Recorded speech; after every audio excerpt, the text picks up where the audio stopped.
Welcome to the success stories of millionaires. Can you become a millionaire by following our protagonist's formula? Let's find out. What do you do when you're a dyslexic teenager struggling in school and told you would either end up in prison or become a millionaire? If you're Richard Branson, you take it as a challenge and start a business from a phone booth. He became the swashbuckling, adventure-seeking knight of the business world, building a global empire under the Virgin name from a single student magazine. He didn't just build companies, he built experiences, challenged Goliaths, and infused everything with a spirit of fun and rebellion. This is the story of Sir Richard Branson. But this isn't just a tale of his wild ride. We're going to decode the exact strategies that allowed him to build over 400 companies in dozens of industries. Stick with me until the end, and I will give you the 5 key strategies Richard Branson used to build his empire. Strategies you can use to inject passion and personality into your own ventures. Let's dive into the story of the man who proved business could be an adventure. Before we get into the heart of his story, if you're inspired by entrepreneurs who break the mold and build with passion, you're in the right place. We uncover the stories of the world's most successful millionaires. If that sounds valuable to you, first, hit that like button. It truly helps support the channel. And second, click subscribe and turn on notifications so you don't miss our next story. Now, let's get into how a struggling student created a brand known around the world. Our story begins not in a boardroom, but in an English boarding school in the 1960s. Plagued by dyslexia, Richard Branson was a poor student who felt confined by the traditional system. His headmaster famously told him he would either go to prison or become a millionaire. That prediction, meant as a criticism, became a spark. He found traditional education suffocating, but he possessed a natural talent for something far more valuable in business, seeing connections and opportunities where others saw none. At just 16, with a friend, he launched a magazine called Student. The vision was ambitious, to give a voice to young people and tackle serious issues, from the Vietnam War to apartheid. He ran this operation from the school's phone booth, personally calling and charming everyone from politicians to rock stars for interviews. He convinced figures like Jean-Paul Sartre and John Lennon to give interviews for virtually no money, simply by selling them on the power of speaking directly to the youth. It was a struggle, but it taught him his first crucial lesson. He could achieve the seemingly impossible with sheer charm, persistence, and a compelling story. The magazine itself wasn't a huge financial success, but it led to his breakthrough. To boost sales and cover printing costs, he started selling mail-order discounted records through the magazine. This side business, called Virgin, because they were new to business, quickly became more profitable than the publication itself. They used their magazine ad space to promote records at a discount, undercutting the high street giants. The response was overwhelming, and Branson, ever the opportunist, immediately saw where the real future lay. By 1970, at the age of 20, he had dropped out of school to focus entirely on his mail-order record business. Then, disaster struck. A nationwide postal strike threatened to bankrupt him overnight, cutting off his entire supply line to customers. So, with typical Branson boldness, he pivoted immediately. He leased a small, empty shop upstairs from a shoe store on Oxford Street in London. It was the first Virgin record store. He put in mattresses for his staff to sleep on and created a welcoming, counterculture hangout, not just a store. This was the birth of the Virgin experience.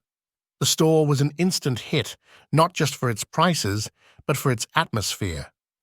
It was a place where you could listen to albums for hours on headphones, a revolutionary concept at the time. This customer-centric focus became the bedrock of the entire Virgin Empire. The real turning point came in 1972. He bought a country manor, installed a recording studio, and began signing artists. His first major success was Mike Oldfield's Tubular Bells, an instrumental album that every major record label had rejected. Branson's belief in the unconventional paid off massively. The album became a global sensation, selling millions of copies and funding the explosive growth of Virgin Records. This success was almost lost before it began. The master tape was nearly erased when a cleaning lady unplugged the machine, thinking it was a vacuum cleaner. They rescued it with just minutes to spare, a heart-stopping moment that could have rewritten music history. He had found his formula. Look for industries dominated by stale, complacent giants and inject them with fresh energy and a voice for the underdog. Virgin Records became a home for controversial and groundbreaking artists like the Sex Pistols, whom other labels were afraid to touch. Signing the Sex Pistols was a defining moment.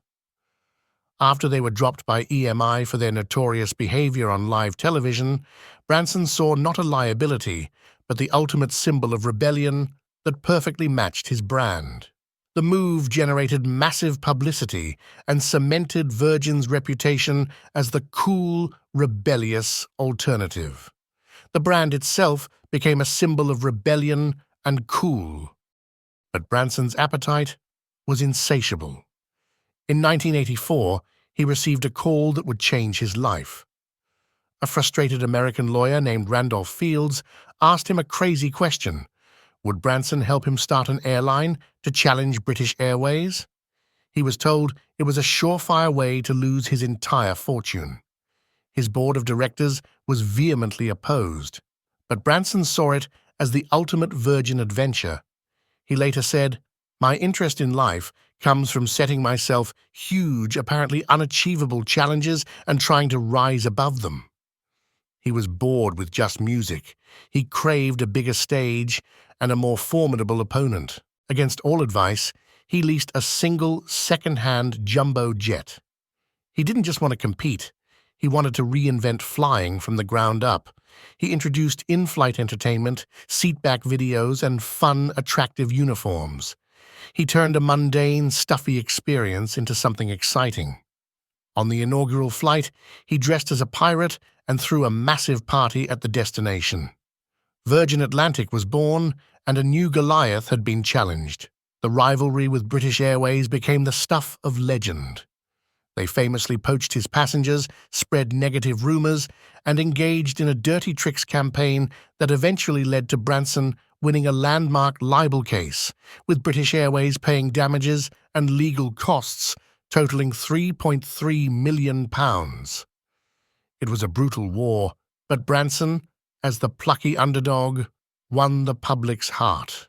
The grind to keep the airline alive was brutal. The 1991 Gulf War sent fuel prices soaring and brought air travel to a near standstill.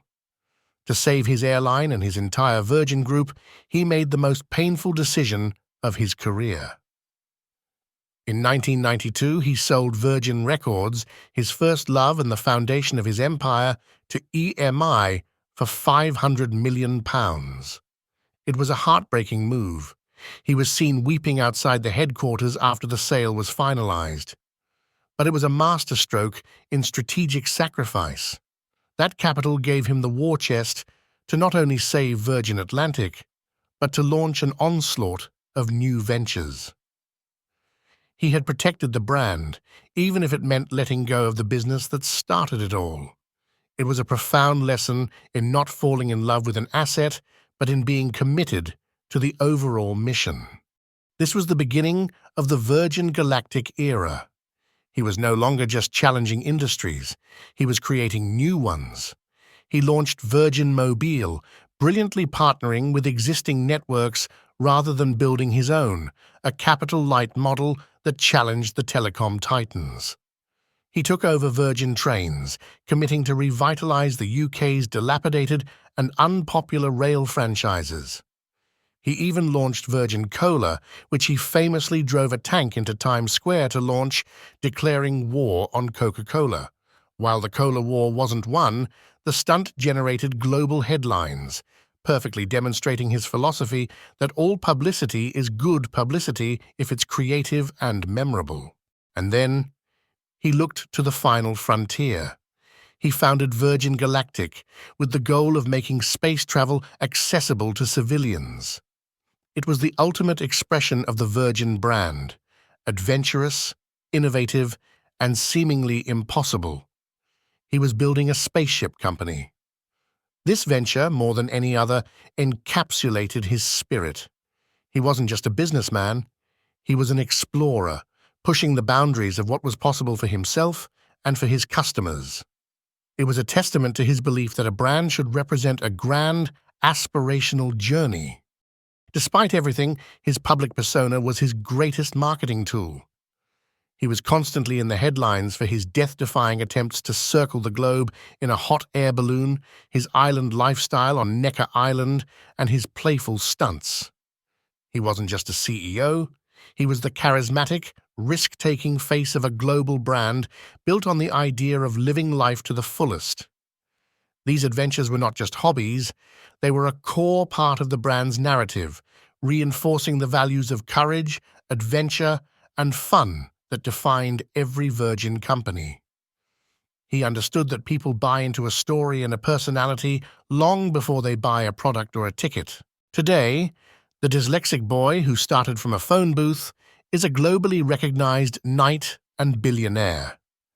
His Virgin Group has launched over 400 companies, touching everything from music to airlines, from telecommunications to health clubs, and from space tourism to ocean conservation.